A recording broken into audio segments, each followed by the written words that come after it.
Chaque année, 35 à 70% des femmes subissent des violences physiques ou sexuelles dans le monde. Et près de 140 en meurent chaque jour. Une fille sur 5, âgée de 12 à 17 ans, est mariée de force. 200 millions de femmes et filles ont subi les mutilations génitales féminines. La Guinée, malheureusement, est le deuxième pays au monde où l'excision est plus pratiquée. En 2020, la Guinée a enregistré plus de 370 cas de viol sur mineurs. En milieu professionnel, nous subissons le harcèlement sexuel. Encore maintenant, nous perdons la vie en donnant la vie. Nous avons des obligations, mais aussi des droits. En prélude à la Journée internationale des droits des femmes, Adafou Média s'engage. Engagez-vous à nos côtés pour une société juste et équitable. Stop! Ensemble pour une société juste et équitable. Chers leçons du côté de la radio, à Cabinet Condé, du côté de la régie, à toute cette belle équipe de ce côté qui vous permettent donc de nous écouter et de nous regarder à la télévision. Merci de nous suivre un peu partout avec nos antennes locales et à l'international. Merci de votre fidélité. Bienvenue donc dans la troisième partie des Grandes Gueules. Le 8 mars de chaque année est célébrée la Journée internationale des droits des femmes.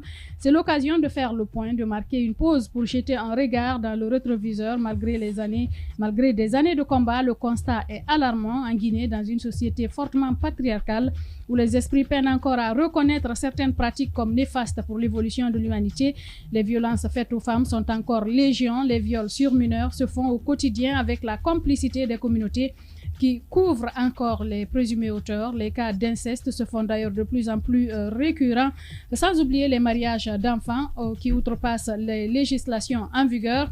Quels sont les chiffres et comment en sortir? Vous avez écouté professeur Hassan Ba, médecin légiste, chef d'unité, chef du service de médecine légale à Ignace Dine, et madame Oumoul Diallo, activiste des droits des enfants. Leadership féminin pour un futur égalitaire, j'allais dire, dans le monde de la Covid-19. C'est le thème retenu pour célébrer la journée du 8 mars de cette année.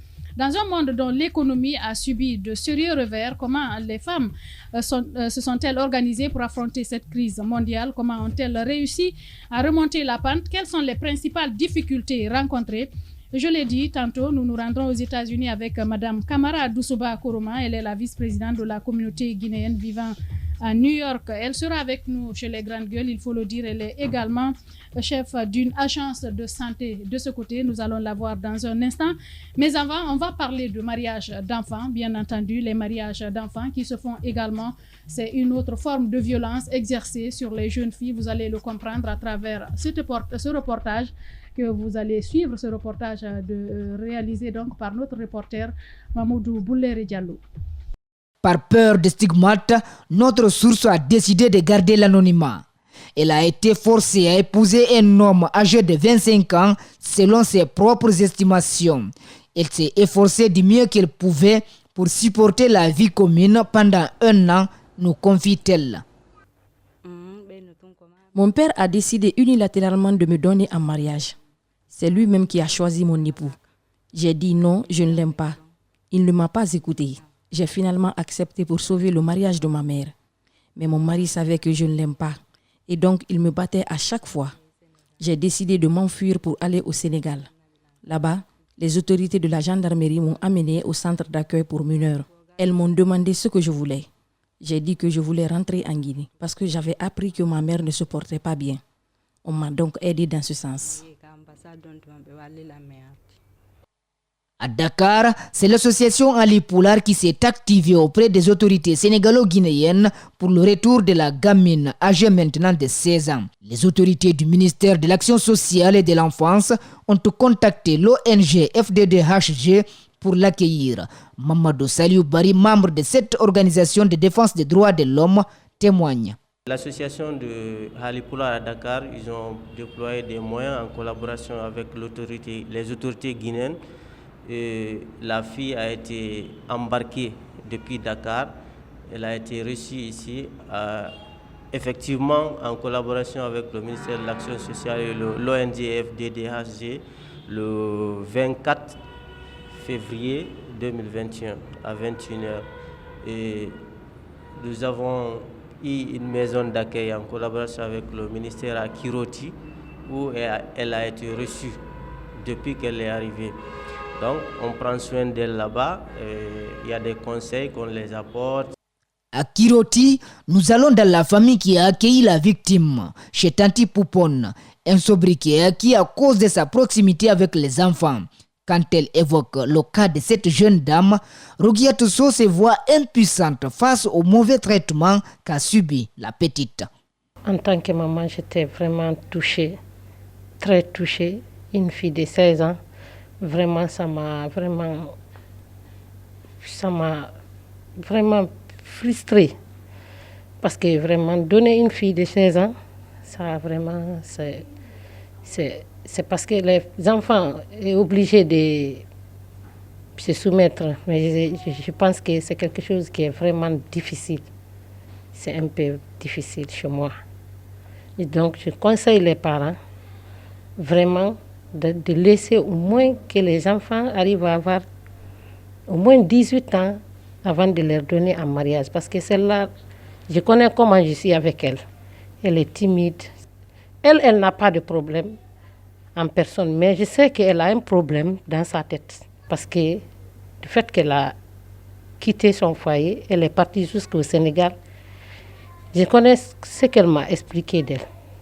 Je sais combien de fois elle est traumatisée. Ce acte est loin d'être un cas isolé, mais aux yeux de l'ONG FDDHG, la situation de cette fille est particulièrement préoccupante. Rogiatoso de la famille d'accueil ne dira pas le contraire.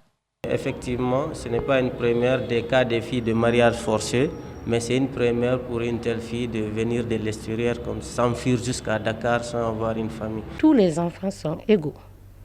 Si tu vois un enfant qui est dans le besoin, tu dois l'assister. Parce que c'est eux qui doivent être quelque chose de demain. Quand on prend les enfants aujourd'hui, on les prend, on les nourrit, on fait tout pour eux. Demain, c'est eux qui vont nous prendre pour faire tout pour nous. Donc c'est ce qui fait que moi, je tiens beaucoup aux enfants. Les moyens ne me permettent pas, je ne les satisfais pas à 100%, mais le peu que je gagne, je partage avec les enfants. Enfin, la bonne nouvelle pour la jeune dame. L'État guinéen, à travers la Direction nationale de l'enfance, ne veut pas traiter cette affaire à la légère. Elle était déjà à l'école. Elle faisait la 8e année. Donc, le processus de son retour à l'école, pour qu'elle suive ses cours, elle reprenne ses cours et que sa santé aussi et soit suivie jusqu'à l'accouchement. Et après, sa prise en charge va continuer progressivement avec la Direction nationale de l'enfance jusqu'à ce qu'elle sorte de notre cercle. C'est-à-dire qu'elle est ses 18 ans révolus. Le suivi et tout un environnement est créé pour ça. Mais après, ce processus qui est prioritaire pour nous, il y a l'application de la loi liée au mariage d'enfants. Selon les statistiques données par Sékou Konaté, directeur national de l'enfance, le mariage d'enfants est une pratique récurrente en Guinée. Elle est même citée parmi les pays les plus ancrés là-dedans. En Guinée, nous sommes au-dessus de la moyenne sous-régionale. Parce que si vous prenez les femmes de la tranche 20 à 49 ans qui ont été mariées avant l'âge de 15 ans, nous sommes à 46% aujourd'hui. Or, la moyenne de la CEDEAO, c'est 42%. C'est pourquoi nous avons engagé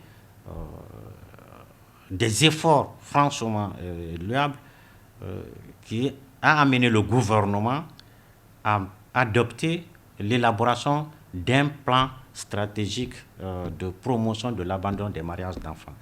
Et c'est en décembre là exactement que ce document a été remis au gouvernement avec l'accompagnement de l'ensemble des partenaires et notamment l'UNICEF et l'UNDP.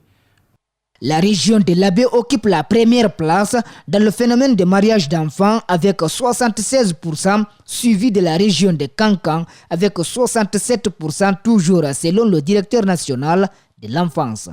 c'est les 2 régions championnes du mariage d'enfants. Mais en termes de préfecture, vous avez l'Abbé, la préfecture de l'Abbé, la préfecture de Kankan, la préfecture de l'Elouma, la préfecture de Kouroussa, qui ont les taux les plus élevés.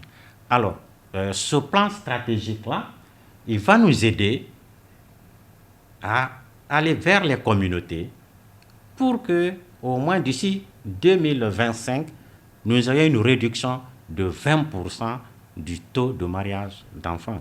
Le mariage d'enfants ne concerne pas que les filles.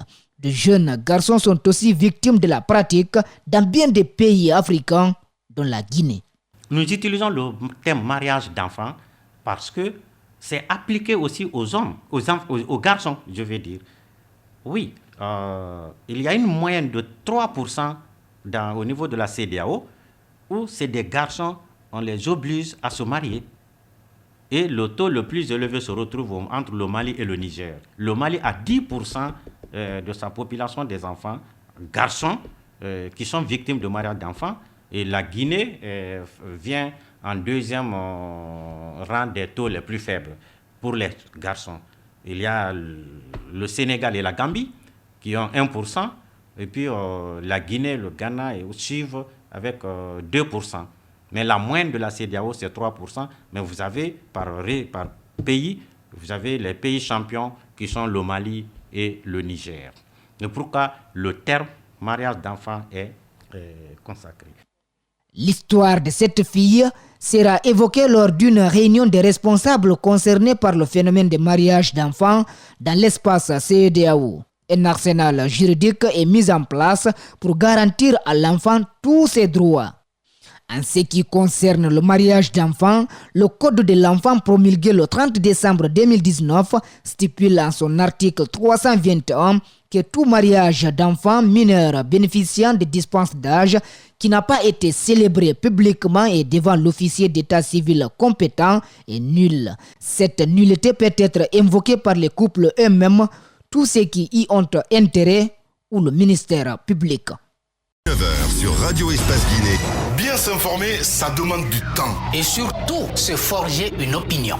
Du temps pour recueillir les faits. Et recouper tous les faits. De confronter les idées. Les points de vue. Et surtout, les décortiquer. Les analyser, les décrypter.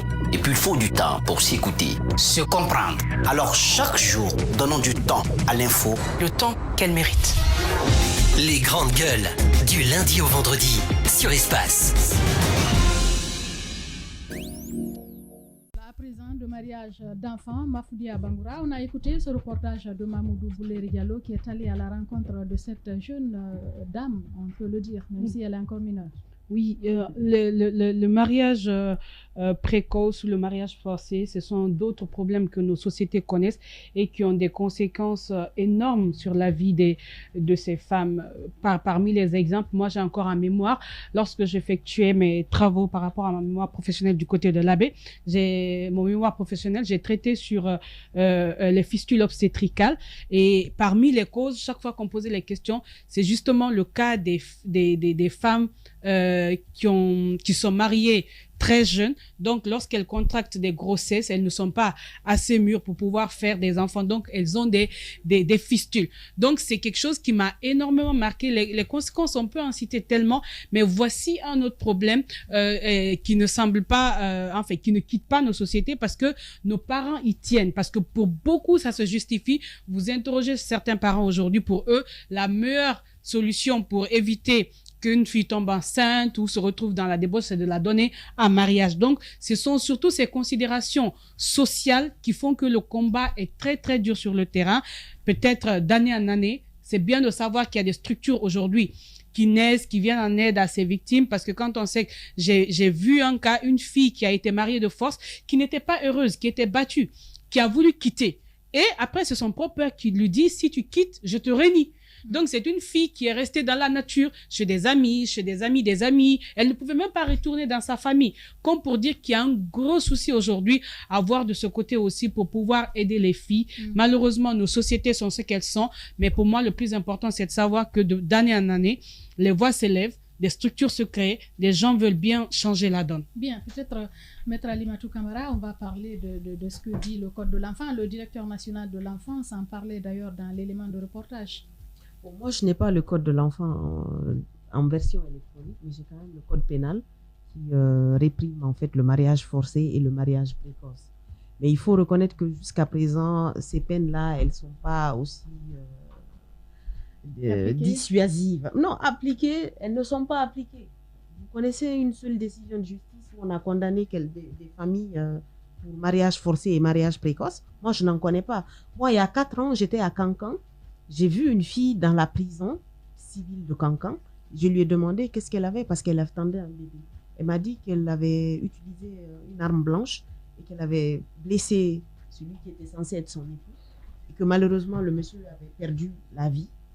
Donc elle se retrouvait en prison pour homicide, alors qu'en réalité elle se défendait parce que c'est sûr qu'il était en train d'essayer d'entretenir des relations sexuelles forcées avec cette jeune fille. Et elle n'avait que 15 ans. Elle est restée en prison. Après, je crois qu'elle est sortie de prison pour la permettre d'accoucher à l'extérieur. Mais ce qui reste clair, c'est que c'est un traumatisme. C'est les conséquences de forcer les relations. Ça pousse les gens à commettre des crimes. Les dispositions de l'article 321 à 322 répriment en fait le mariage précoce et le mariage forcé. Et ensuite, ces dispositions-là disent qu'en fait, l'article 322, que la réclusion criminelle peut aller de 10 à 20 ans lorsque, lors de ce mariage-là, il s'en est suivi des violences, des rapports ayant entraîné la mort de l'enfant. Ça, c'est après, quoi. Alors que la politique pénale, elle aurait dû être beaucoup plus répressive au moment, pendant et après. Bien.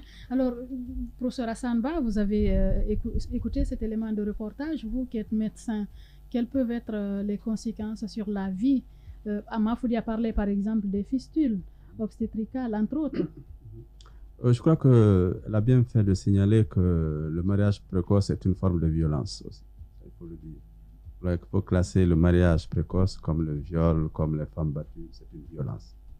Et ces femmes donc, qui sont violentées, pour être données pour se marier à une personne certainement qu'elle n'aime pas. Donc le premier risque sur le plan médical, c'est des grossesses qui sont souvent non désirées et qui arrivent chez une femme qui n'est pas préparée, donc qui n'a pas un bassin normal, qui ne peut pas accoucher. Donc il y a un accouchement qu'on appelle dystocique et qui crée ce qu'on appelle des fistules. C'est une des causes de fistules chez ces femmes, ça vous avez parfaitement raison de le signaler. Et malheureusement, ces fistules, lorsqu'elles ont ces fistules, il faut opérer, c'est une chirurgie qu'il faut. Et quelquefois, il y a des complications qui peuvent, comme je l'ai dit tantôt, compromettre dangereusement la santé de la reproduction. Donc même pour les grossesses futures, ça peut avoir des conséquences. Deuxièmement, je pense que ces filles mariées précocement à un homme qu'elles n'aiment pas, il y en a qui peuvent se suicider.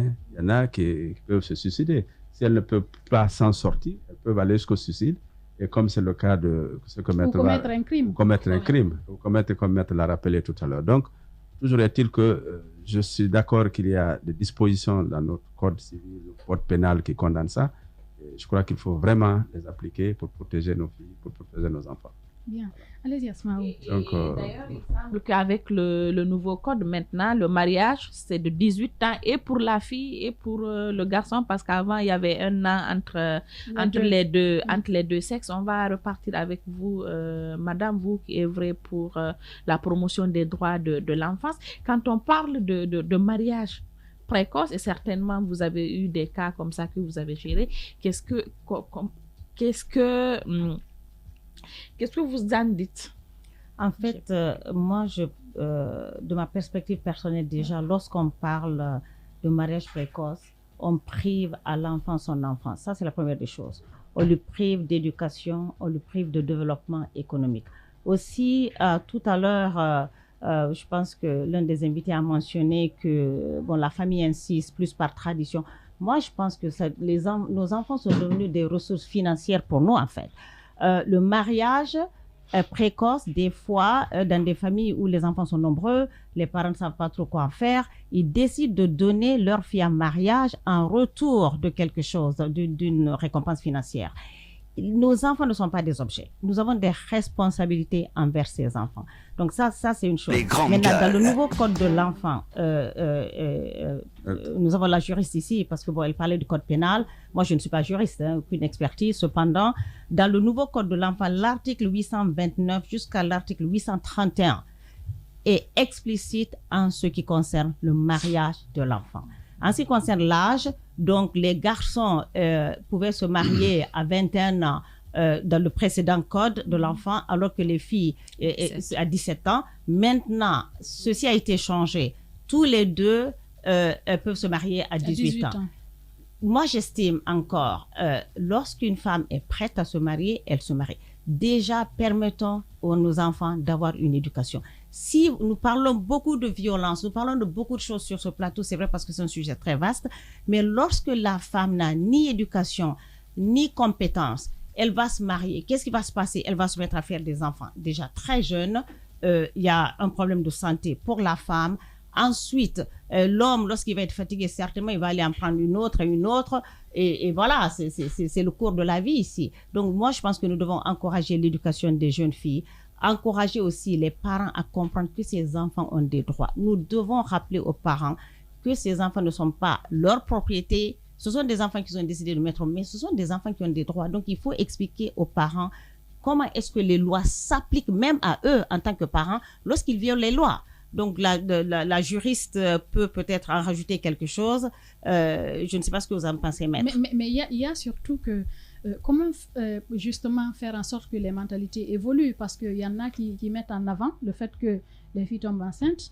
Quel rôle les parents peuvent jouer justement pour que la puce apprenne à se découvrir, à découvrir son corps, à connaître ses limites. Vous, en tant qu'activiste des droits des enfants, quel travail faut-il faire pour cela? Moi, je pense qu'il faut scolariser les enfants. Je pars du principe que l'éducation est le fondement de la société. Nous devons nous battre. L'enseignement est obligatoire en Guinée. Qu'est-ce que nous attendons pour l'exécuter? Mettons nos enfants à l'école, mettons les jeunes filles à l'école. Au-delà de les mettre à l'école, il y a des filles qui sont à l'école mais qui tombent enceintes parce qu'on crée un tabou autour de la sexualité. C'est de ça que je veux parler. Lorsqu'on estime que, oui, par exemple, on obéit à ce que vous êtes en train de dire, c'est-à-dire scolariser les enfants, mais dans la tête de beaucoup, la femme a des années limites d'études, quoi. Ou bien il ne faut pas aller loin, tu étudies, c'est pour avoir la forme, mais n'étudie pas comme l'homme. Et aussi, moi, je voudrais rajouter pour que peut-être elle fasse une réponse. Il y a, à un moment, on avait introduit les cours d'éducation sexuelle à l'école primaire, en 6e année. Mais qu'est-ce que les parents disaient? Ah, maintenant, à l'école, on apprend à nos enfants comment avoir des rapports. Donc, il y a encore ces stéréotypes et ces préjugés-là encore qui existent. Même s'il y a l'éducation sexuelle à l'école, il faut que les parents sachent que c'est eux d'abord qui doivent avoir cette discussion avec leurs enfants, que ce soit filles ou garçons. C'est pour ça qu'il faut revenir aux parents. Moi, je répète à chaque occasion, les parents sont responsables de leurs enfants. Si les parents ne comprennent pas, parce que nous sommes dans une société encore, près de 70% sont analphabètes, il faudrait aller vers ces parents-là pour leur expliquer. La vie de ces enfants, de vos enfants, la vie des enfants sont très, très importantes. Et il faut que les parents acceptent d'avoir ce canal de communication avec leurs enfants. Mais comment voulez-vous que les parents parlent aux enfants s'il y a ce tabou? Donc, c'est nous, en tant que société, les éducateurs, les ONG, nous devons, avec, bien sûr, tout le respect que nous devons aux parents et aux familles, nous introduire et expliquer aux parents comme c'est important que les enfants soient des enfants, qu'on les sensibilise. On parlait de grossesse, même des jeunes filles qui sont à l'école. Lorsqu'une fille ne peut pas parler à sa mère, qu'est-ce que vous voulez qu'elle fasse? Elle va parler à ses copines. Elle va peut-être commencer des relations sexuelles très tôt. Et à qui voulez-vous qu'elle parle?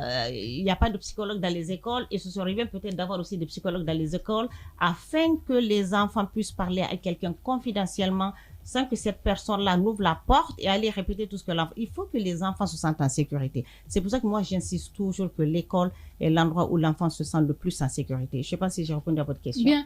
Professeur Hassan, quel message, justement, Oui. par rapport à ces mariages d'enfants, quel message? Vous êtes médecin, vous connaissez comment fonctionne généralement l'organisme des femmes, surtout celles que vous recevez qui sont victimes de violences. Quel message à l'endroit des parents? Bon, le premier message, c'est de surveiller les enfants. Oui. Aujourd'hui, les études montrent que les enfants sont victimes de violences sexuelles sur le chemin de l'école et à l'école. Le milieu dans lequel les enfants sont censés être plus en sécurité, c'est dans les écoles. Et malheureusement, il y a les agressions sexuelles dans les écoles. Que ce soit les agressions entre eux mineurs, que ce soit les agressions avec sexuelles les enseignants. Avec les enseignants. Ça, c'est une réalité. Donc, il faut surveiller les enfants. Et sur le chemin de l'école, et sur le chemin de retour, et à la maison. Les enfants sont victimes d'agressions par les gardiens, les vigiles, les garçons de surface. Donc, les parents doivent surveiller. Un. Deuxièmement, je suis d'accord avec madame, il faut introduire l'éducation sexuelle dans nos écoles.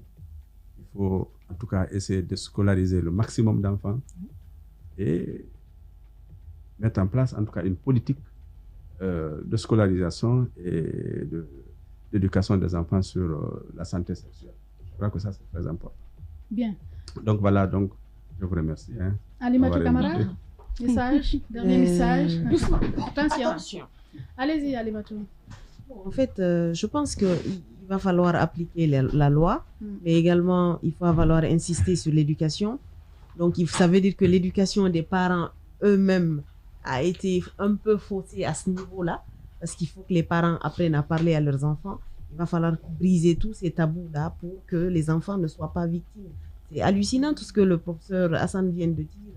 Par les vigiles, par les techniciens de surface à l'école, les enfants ne sont en sécurité nulle part. Donc, le seul moyen de pouvoir parvenir à tout ça, c'est parler aux enfants, leur faire comprendre qu'ils ne sont parfois pas dans un environnement qui soit un environnement de sécurité. Et ça, c'est un travail de tous les jours. Bien. Asmao, pour terminer. Je voudrais dire par rapport au mariage précoce, il faut savoir qu'aujourd'hui, quand il y a les mariages précoces, c'est qu'on a pratiquement brisé la vie de cette jeune fille, parce que moi j'ai rarement vu une petite fille qui a été mariée, même si elle sort de ce mariage-là, mais qui puisse se reconstruire après et pouvoir devenir un individu à part entière de la société et qui œuvre pour le développement, son développement personnel, puis le développement de sa communauté. Il faudrait que les parents comprennent que donner la fille à mariage sous prétexte d'éviter des problèmes, on engendre plutôt d'autres problèmes, et il faudrait donc que les mentalités changent. Bien, je rappelle qu'on n'a malheureusement pas pu joindre Madame Doussouba Komara du côté des États-Unis. On aurait aimé partager avec vous son expérience de femme entrepreneur, mais ce n'est peut-être que partie remise. On aura peut-être pour nos différentes éditions d'information. Et Mafoudi, avant de terminer, on a appris cette triste nouvelle, le décès du grand historien, écrivain guinéen Djibril Tamsir Niane. Oui, nous venons de l'apprendre, Djibril Tamsir Niane, donc cet écrivain et historien guinéen qui est décédé ce 8 mars du côté de Dakar. C'est quand même un homme de culture que nous perdons. C'est quelqu'un, en tout cas, parce qu'ils sont passés à l'école pour les plus jeunes, on a eu à lire ses livres. Il est resté cet homme de culture qui est resté au chevet de la Guinée, qui a continué malgré son âge ces derniers temps, qui est resté actif. Nous apprenons que, je crois que c'était hier ou avant-hier, sa sœur jumelle aussi est décédée. Donc toutes nos condoléances à la famille, à la Guinée. C'est bien triste, mais la vie est ainsi faite. Ce qui est important, c'est que ce monsieur, il a marqué son passage. Il nous a laissé quelque chose qu'on ne peut jamais oublier. Toutes les générations auront à savoir qui est Djibril Tamsir Niane pour la Guinée, pour l'Afrique, pour le monde. Qu'il repose en paix, qu'il part grand. Nous ne l'oublierons jamais. Voilà, Comme on le dit d'ailleurs, un artiste ne meurt pas, il se repose parce qu'il a laissé beaucoup d'ouvrages, beaucoup d'œuvres sur la Guinée, sur l'Afrique d'ailleurs, que nous pourrons lire. Merci à Madame Oumoul Diallo d'être passée chez les Grandes Gueules, professeur Hassan Ba, Maître Alimatou Kamara, Asma Obari. Merci à vous tous qui nous avez regardés à la télévision et écoutés à la radio. Merci à Mohamed Gabi qui a géré les sons du côté de la radio, Kabine Kondé du côté de la régie, Mafata Sano, Awal, je veux dire Awal, c'est vrai qu'il ne fait plus partie de l'équipe. Ils sont nombreux là-bas du côté de la régie.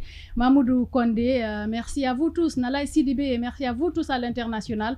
C'était un grand plaisir de vous servir en ce 8 mars, journée internationale des droits des femmes. C'est vrai que le combat est encore loin d'être gagné.